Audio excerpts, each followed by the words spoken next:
Shalom Bapak Ibu pemuda remaja yang dikasihi Tuhan Yesus Kristus.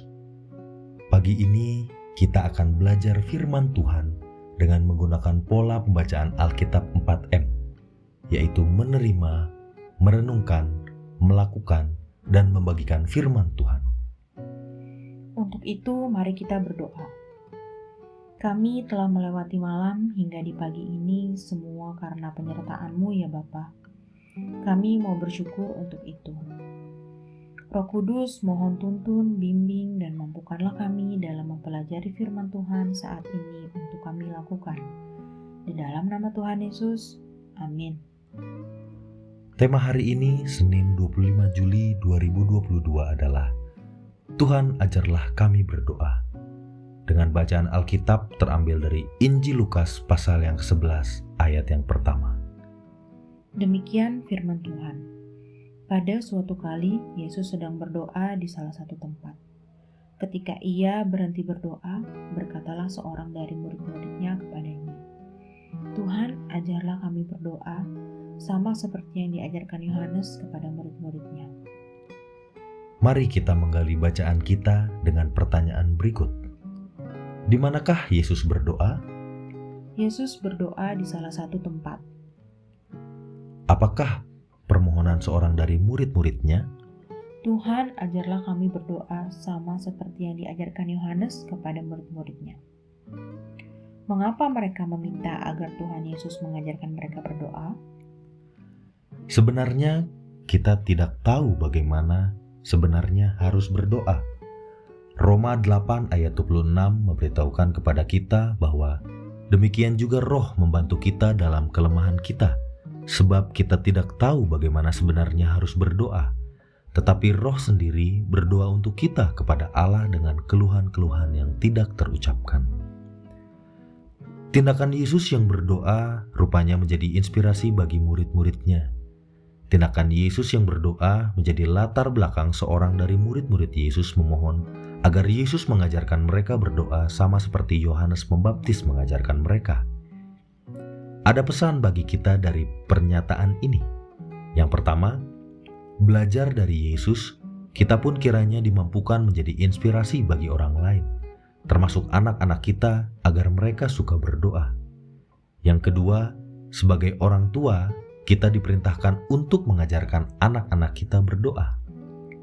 Ada apakah dengan doa atau kehidupan doa Yesus sehingga mereka terdorong untuk belajar berdoa darinya? Tentu ada hal yang menarik dan menggugah hati mereka. Pasti ketika Yesus berdoa, mereka merasakan sesuatu yang tidak dimiliki oleh siapapun juga, termasuk doa yang diajarkan oleh Yohanes Pembaptis kepada mereka. Tentang isi doa yang Yesus ajarkan kepada para murid-muridnya akan kita pelajari selama sepekan ini. Berdoa adalah salah satu disiplin rohani Yesus. Oleh sebab itu, sebagai murid Yesus, kita harus memiliki disiplin rohani Yesus ini dalam kehidupan kita. Yesus sering berdoa. Yesus berdoa pagi benar di dalam Markus 1 ayat 35. Ketika Yesus dibaptis, Lukas 3 ayat 21. Dia berdoa. Yesus mengundurkan diri ke tempat-tempat yang sunyi dan berdoa di dalam Lukas 5 ayat 16. Yesus pergi ke bukit untuk berdoa dan semalam-malaman ia berdoa kepada Allah di dalam Lukas 6 ayat 12. Yesus berdoa seorang diri di dalam Lukas 9 ayat 18. Segera setelah itu, Yesus naik ke atas gunung untuk berdoa. Ketika Yesus sedang berdoa, rupa wajahnya berubah di dalam Lukas 9 ayat 28 dan 29. Dan pada bacaan kita, dia sedang berdoa di salah satu tempat, berarti berdoa itu kapanpun, dimanapun, dan di situasi serta keadaan apapun kita tetap berdoa. Jadi, sama seperti Yesus berdoa, demikianlah kita juga harus berdoa. Karena firman Tuhan mengatakan dalam 1 Yohanes 2 ayat 6, barang siapa mengatakan bahwa ia ada di dalam dia, ia wajib hidup sama seperti Kristus telah hidup. Benar sekali. Ada seorang hamba Tuhan berkata, berdoalah hingga Anda benar-benar berdoa. Berdoa tidak boleh asal-asalan atau asal berdoa tanpa makna. Sebab doa adalah bersatu atau bersekutu dengan Allah, membangun persahabatan dengannya, menyampaikan permohonan kepadanya. Bagi jiwa, doa mirip makanan bagi tubuh. Bagi kita seorang murid Kristus, doa adalah kehidupan. Apakah komitmen kita untuk dilakukan? Yang pertama, kita tingkatkan waktu dan kualitas doa kita baik selaku suami istri. Juga berdoa bersama anak-anak kita. Yang kedua, mengikuti ibadah di gereja dan waktu doa lainnya. Misalnya doa Sabtu subuh. Yang ketiga, mengajarkan anak-anak kita agar mereka bisa berdoa meskipun menggunakan kata-kata yang sederhana. Membawa mereka ke sekolah minggu.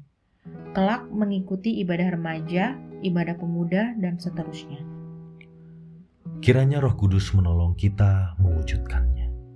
Mari kita bagikan kebenaran ini kepada anggota keluarga, komsel, jemaat, teman, agar memberi diri menjadi seorang murid Yesus. Kita berdoa. Ya Bapa, kami bersyukur buat firman kebenaran-Mu yang menegur kami agar kami bertobat dan memandang doa sama seperti Engkau, ya Yesus, memandangnya. Mampukanlah kami, ya Roh Kudus, untuk mewujudkan komitmen kami agar kami dan seisi rumah kami menjadi keluarga yang sangat suka berdoa. Berdoa bagi setiap orang yang mengikuti 4M hari ini, dimanapun mereka berada. Berkatilah mereka, ya Allah, kiranya berkenan mendengar seru doa mereka kepadamu. Kiranya Tuhan berkenan mengabulkan doa mereka. Yang sakit, Tuhan tolonglah, sembuhkan dan pulihkan. Yang sedang mencari pekerjaan dan berupaya meningkatkan ekonomi mereka, Tuhan tolong berkatilah. Yang menambahkan anak dalam rumah tangganya, Tuhan tolong berkatilah. Berkatilah pendidikan anak-anak kami. Dan inilah doa kami. Dalam nama Tuhan Yesus Kristus. Amin. Selamat menjalani hari ini dengan pertolongan Tuhan.